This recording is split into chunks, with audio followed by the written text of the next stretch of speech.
una explanada muy grande que tiene un pequeño edificio en medio. En este edificio normalmente se colocaba algún emblema que era el emblema por ejemplo, de la deidad más importante o de la familia de estas personas. En Teotihuacán, por ejemplo, hemos encontrado en estos palacios que en los patios ponían esta cosa que los arqueólogos llaman altar. No es que sea un altar donde se consagran las hostias, ¿no? Sino que es un edificio pequeño que los arqueólogos le llamaron así altar. Entonces, en este edificio había siempre colocado una pequeña estela, ¿verdad?, que tenía que ver con cuestiones de tipo astronómico, o nos decía quién era la casa gobernante que estaba en determinado momento. Este edificio grande que está acá, que es la pirámide, que le llaman la pirámide B, que es un nombre X, ¿verdad? Posiblemente es donde vivía el rey Quetzalcóatl. ¿Sí? En las crónicas se habla del rey Quetzalcóatl, que vivía en un lugar muy oscuro, que vivía haciendo penitencia y que después fue corrompido por una mujer y ya le dio pulque, lo embriagó y después de eso vinieron muchos desastres. Entonces, esa área que está adyacente a lo que es el edificio principal es un área que tiene muchas columnas que abren unos espacios muy grandes. Vamos a ver, miren por ejemplo, el hermoso dibujo que hizo el artista Miguel Covarrubias, que fue uno de los que hicieron el Museo Nacional de Antropología. Miguel Covarrubias era un arquitecto que él con los puros planos de Tula hizo esa hermosa litografía que actualmente se encuentra en una colección privada. Más o menos este es el tamaño que tiene el dibujo, pero ustedes pueden aquí ver una reconstrucción de cómo era esta situación que yo les digo. Era el gran edificio, toda esta área donde estaba el palacio y este lugar, el gobernante siempre estaba arriba, él vivía arriba y veía a la gente hacia abajo. Cuando los emisarios de otros reinos llegaban aquí, él salía y los veía y ellos tenían que humillarse, tenían que hincarse en el suelo para, no sé si los dejaban ver, por lo menos en suma era penado la muerte el que lo viera, ¿no? Entonces, me imagino que en esta época de Tula debe haber sido más o menos algo similar. Fíjense que es muy curioso, pero los aztecas del centro de México, los aztecas de Tenochtitlan, de allá del Templo Mayor, prácticamente copiaron todo esto. Ellos cuando llegaron acá, vinieron, hicieron varios viajes, vieron lo que había aquí y dijeron, nosotros también lo vamos a hacer aquí, ¿no? Entonces, más o menos, muchas de las cosas que los aztecas tenían allá fueron copiadas de aquí, ¿no? Hay algunas cosas que inclusive se las llevaron de aquí y las pusieron allá, ¿no? Casi todo lo que era más importante en términos de lo que es el pensamiento mágico, el pensamiento religioso, fue extraído de aquí. Miren, entonces, como les digo, hace unos años estaba yo jugando con la computadora, con un programa que tengo ahí, y empecé a hacer estas proyecciones arquitectónicas, nada más con los nuevos planos que tenemos. Pues aquí uno puede darse cuenta de lo interesante, de lo imponente que ha de haber sido este lugar. Cuando uno llegaba aquí a Tula, lo que veía era este edificio. Esto es lo primero que veía uno. La gente que accedía a la plaza principal, lo primero que veía era este edificio. ¿Sí? Este edificio es como un símbolo. Ustedes cuando han ido al Zócalo capitalino de la Ciudad de México, que ya no somos pequeños, ahora somos citadinos, no sé, chilangos, no sé qué se llama. Cuando ustedes llegan a la plaza, lo primero que ven son dos edificios tremendos, que es la catedral y el Palacio Nacional, ¿no? Estos edificios tienen un carácter simbólico muy importante, porque es como cuando uno llega a Tula, uno ve esta iglesia que ustedes tienen aquí y dice, no, wow, esto dentro del paisaje de aquí de Tula es muy importante, ¿sí? Los frailes, cuando hicieron esta iglesia, se dieron cuenta que debía causar esa impresión, ¿no? Ya no les digo de la pirámide del Sol, porque la pirámide del Sol era 10 veces más grande que esto, entonces debe haber sido, la pirámide del Sol se veía a kilómetros Pero el edificio principal de aquí de Tula, que yo digo que es este palacio, que era el palacio de Quetzalcóatl, debe de haber sido igualmente imponente, ya lo vimos en el primer dibujo.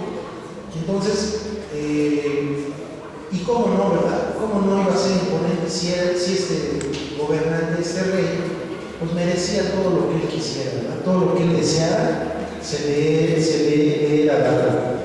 Entonces aquí estamos viendo algunas reconstrucciones con la computadora que hicimos. Por ejemplo, este edificio, como lo pueden ustedes ver aquí, este edificio está con las columnas, como yo les digo, con las columnas que hicieron los toltecas, y luego con el techo, ¿no? Como se veía por arriba, ¿no? Tenía unas entradas de luz ahí en unos pequeños patios. Ahí está el Cerro Magoni.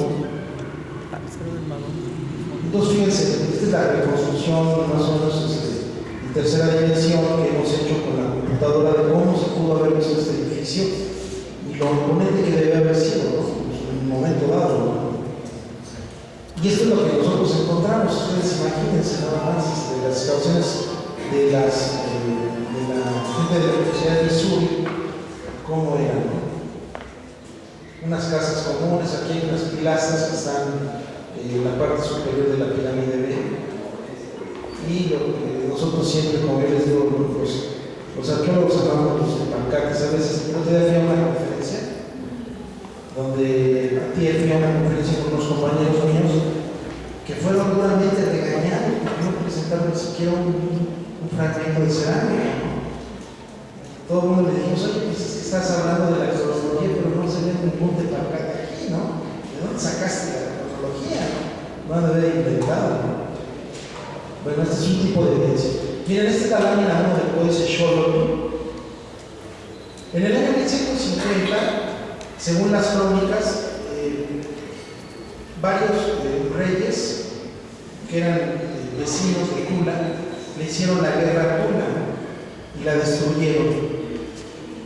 Lo que Jorge Acosta encontró aquí en el centro de la ciudad fue que todos los edificios de aquí estaban quemados. Esto pues, se parece a lo que pasó en muchos lugares. Troya, por ejemplo, que es bastante conocida la historia de Troya, ya está. Había unas películas muy bonitas como Brad Pitt, ¿no? Que nos gustan a todos, ¿no? Nos gusta ver las casas con Brad Pitt, ¿no? Pero verdaderamente Tula fue destruido en una guerra, ¿no? Posiblemente en una guerra de aniquilamiento.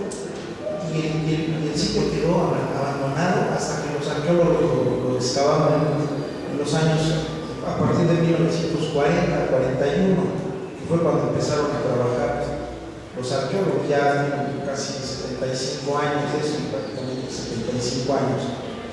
Bueno, miren, esta es una de las planchas del Códice Xolotl que está en Francia, que les dije que lo fui a ver.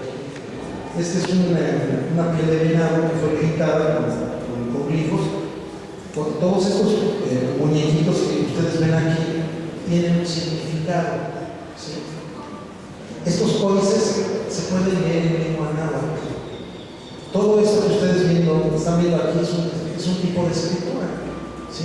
Aquí lo que dice es que Xolotl entró, pasó por aquí, pasó por Tula, está aquí, y Tula está con Zacate, con las piedras desordenadas.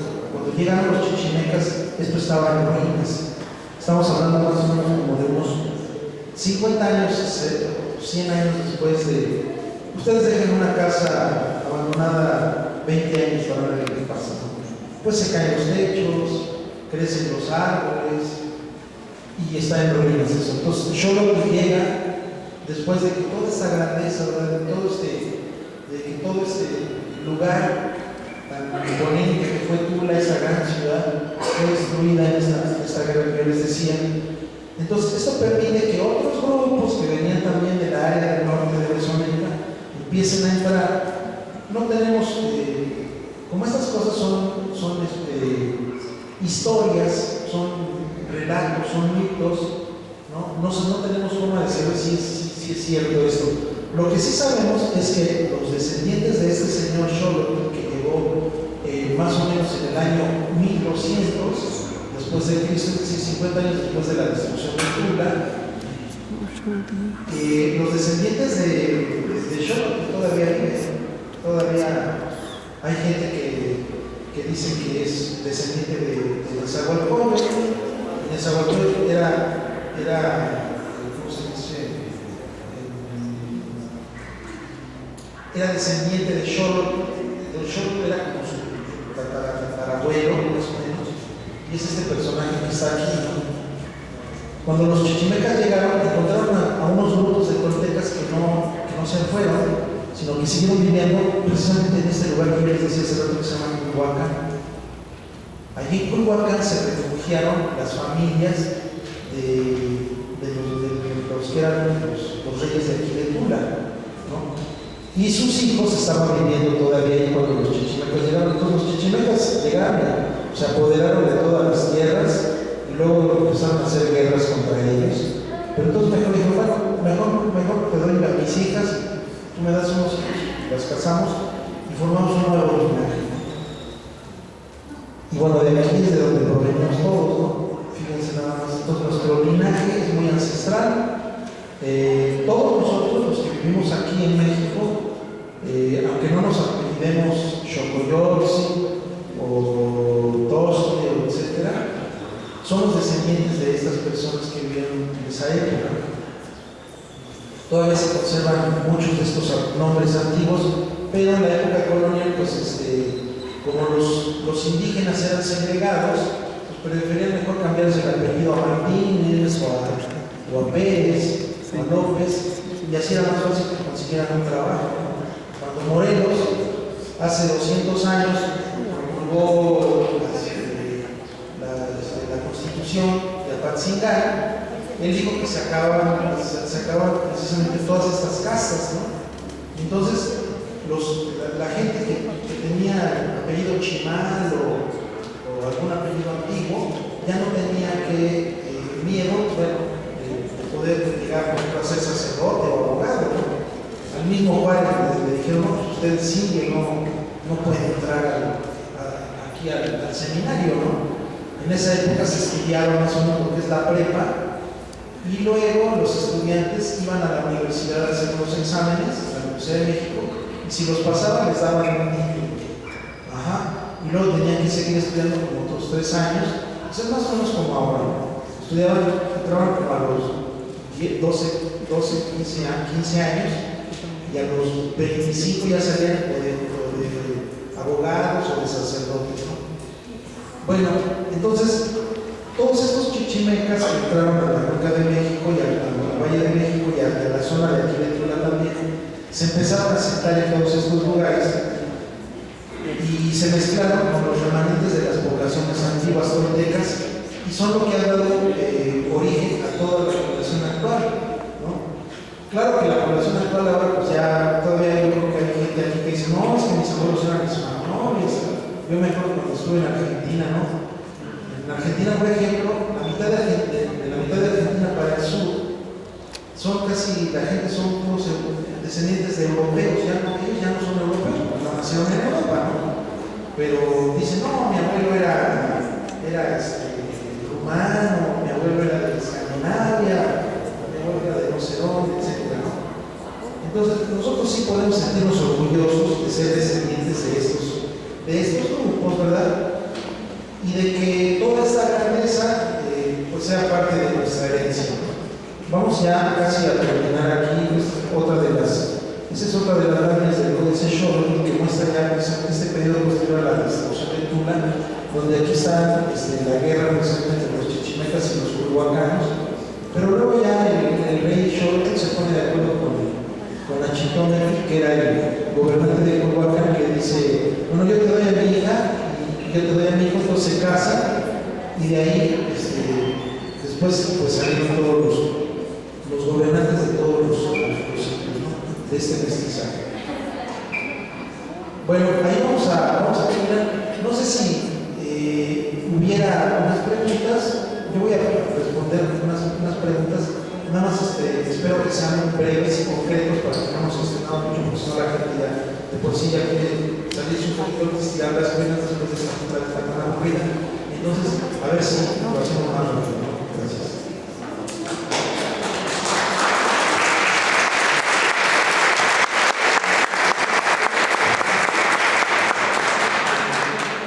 ¿Quién quiere preguntar?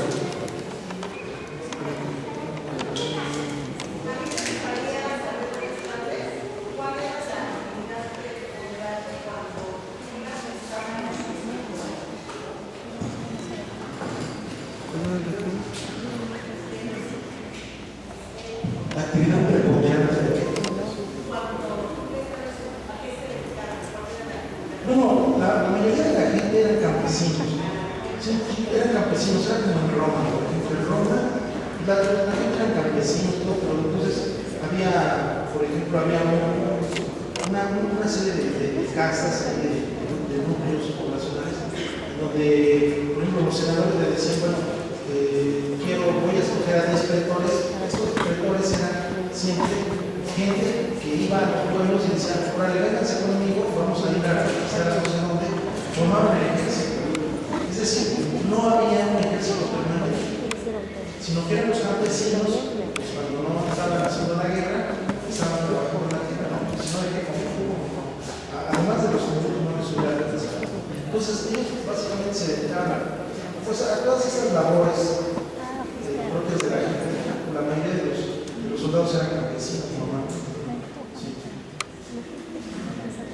Claro que había, por ejemplo, bueno, nosotros aquí siempre en Tula nos encontramos muchos objetos que son muy bellos, de concha o de cosas así, que son, inclusive hoy en día se vean difíciles de trabajar, pero estas personas vivían en los palacios, ¿no? Y ahí estaban los talleres, las personas que vivían en los palacios, ellos recibían, por ejemplo, las conchas sin trabajar y ellos las trabajaban y aumentaban su valor, pues ya después las intercambiaban con otras personas. Sí, díganme.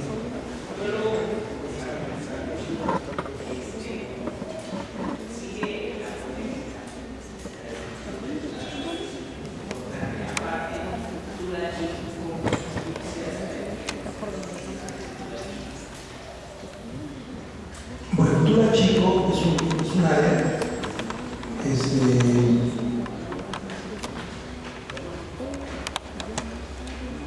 Tula Chico es un área que fue excavada en 1990. Bob Hogan, un arqueólogo de nuestra antropología, hizo 4 pozos. ¿No podrías Como todos los centros, si usted por ejemplo conoce Tajín. abrir ¿Conoce Tajín? Hoy también das un disco. Usted sabe que en Tajín hay muchos juegos de pelota, ¿verdad? Y hay muchos edificios. ¿Conoce usted Xochicalco? Xochicalco se parece un poquito más a Tula. Es un lugar que tiene varios juegos de pelota, tiene muchos palacios. Ajá. Entonces los arqueólogos, por alguna cosa que todavía no sabemos por qué, le llamaban Tula Chico. Los arqueólogos cuando estamos en los proyectos a veces la regamos bien feo, porque ponemos estos nombres. Por ejemplo, en Tikal hay una zona que se llama el mundo perdido. Entonces la gente me dice, oye, ¿por qué le pusieron el nombre? Aquí se llamaba el mundo perdido. Pues es que se le ocurrió a un arqueólogo poner el mundo perdido a esta zona, y ahora todo el mundo me pregunta por qué se llama el mundo perdido. No sé por qué es así. Sería por la novela de Arthur Conan Doyle que se llama la verdad no sé. Entonces, este lugar que llaman Tula Chico, cuando Bob Hogan estuvo ahí haciendo sus recorridos, él era estudiante en 1972, él es estudiante de la Universidad de Missouri, era una universidad que vino a trabajar aquí a Tula durante muchos años. Estuvieron haciendo muchos recorridos y estuvieron haciendo muchas excavaciones, y nada, después se fue ya nunca volvieron, pero Bob Hogan se quedó, ¿no? Entonces él vio que había en esta zona de Tula Chico había algunos edificios que eran, por ejemplo, dice que hay un juego de pelota ahí y que hay otros edificios ahí que pueden ser palacios.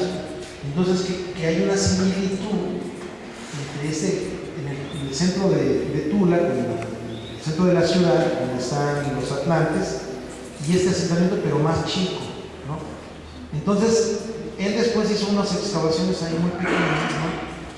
en donde con lo que sacó con los datos y los tepalcates, él dijo que posiblemente había sido el núcleo original de Tula. El problema aquí es de que cuando él hizo eso no se sabía que las cerámicas que él encontró ahí también se encontraban en todos los edificios de Tula, ¿no? Entonces por eso pues, ahí hay como un error, ¿no? Bueno, no lo quiero mencionar así porque le tengo mucho respeto al profesor Bonfobia, es compañero mío del instituto y no está aquí para defenderse, ¿no? Si sabe que le estoy diciendo que no es cierto lo que dijo. Bueno, ya lo hice por escrito, ¿no? Me decía un maestro que la comunicación seria es por escrito. Entonces, bueno, Tula Chico en realidad se llama así porque parece que exhibe algunas características como de los edificios pero si excaváramos, ¿no?, en áreas más grandes de aquí mismo de Tula encontraríamos muchos de esos edificios muy parecidos. Por eso yo le hacía la analogía con el Tajín, porque en el Tajín hay muchos juegos de pelota chiquitos, grandes, medianos, de todos hay diferentes, ¿no? Igual que en Xochicalco, en Cantón hay como 30 juegos de pelota y todos, casi siempre todos están asociados a un núcleo urbano, a un núcleo palaciego, un núcleo donde hay palacios, ¿no? Entonces yo me imagino que a lo mejor esa parte de Tula Chico no es que sea más antiguo, sino que es un área que a lo mejor había un palacio de alguna de las concubinas del gobernante, no lo sé, ¿no? O de alguna de las familias de los... Puede ser, el hijo mayor siempre lleva la preponderancia. Por allá había una pregunta. Sí, dígame.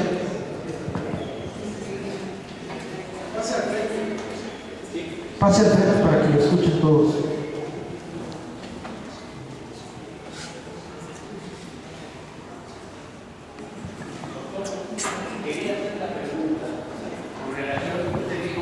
Quería ver lo de el origen de los toltecas.